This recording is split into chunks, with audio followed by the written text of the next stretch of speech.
Shalom, sahabat dan saudaraku.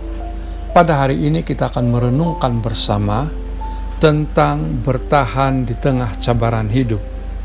Ibrani 10 ayat yang ke-37 sampai ayat yang ke-39 berkata, sebab sedikit, bahkan sangat sedikit waktu lagi, dan Ia yang akan datang sudah akan ada tanpa menangguhkan kedatangannya. Tetapi orangku yang benar akan hidup oleh iman. Dan apabila ia mengundurkan diri, maka aku tidak berkenan kepadanya. Tetapi kita bukanlah orang-orang yang mengundurkan diri dan binasa, tetapi orang-orang yang percaya dan yang beroleh hidup. Berbahagialah orang yang merenungkan dan melakukan firman Tuhan. Sahabat, setiap orang pasti merindukan hari esok yang lebih cerah. Satu keadaan yang semakin hari semakin bertambah baik, bukan sebaliknya, yaitu mengalami kemerosotan atau kemunduran. Namun, seiring berjalannya waktu, semakin kaki melangkah, semakin berat cabaran yang harus dihadapi.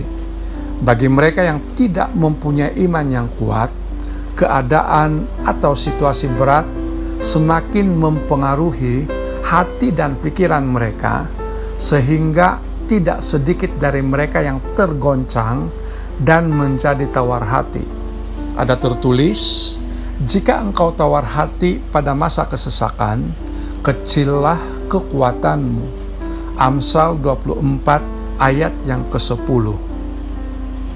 Dalam situasi demikian, kita perlu mengaktifkan iman dan hidup di dalam iman kepada Tuhan Yesus.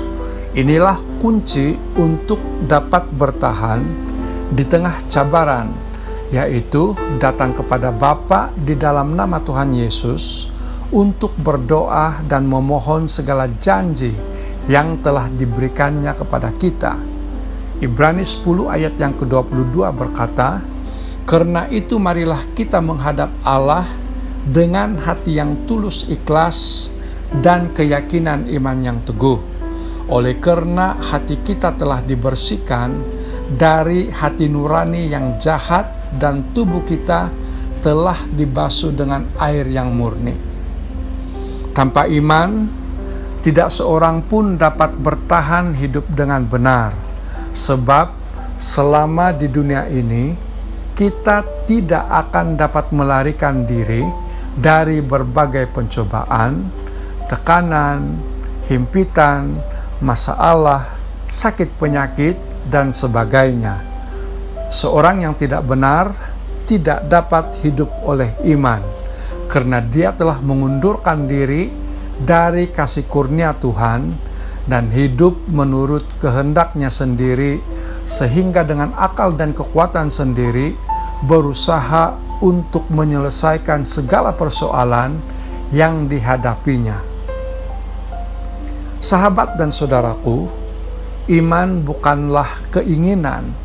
Ibrani 11 ayat yang pertama menjelaskan bahwa iman adalah dasar dari segala sesuatu yang kita harapkan dan bukti dari segala sesuatu yang tidak kita lihat. Walaupun berada di tengah-tengah cabaran yang berat sekalipun, orang yang memiliki iman tidak akan pernah menyerah kepada cabaran atau keadaan yang ada, apalagi putus harapan, sebab dia yakin bahwa segala perkara dapat kutanggung di dalam Dia yang memberikan kekuatan kepadaku. Filipi 4 ayat yang ke-13. Oleh itu, tetaplah bertahan di tengah cabaran hidup dan percayalah bahwa Tuhan pasti akan menolong. Ibrani 10 ayat yang ke-23 berkata, marilah kita teguh berpegang pada pengakuan tentang pengharapan kita, sebab Ia yang menjanjikannya setia. Selamat beraktiviti, jaga kesehatan, jaga keselamatan diri, keluarga, dan orang-orang di sekitar Anda, dan tetaplah bersemangat.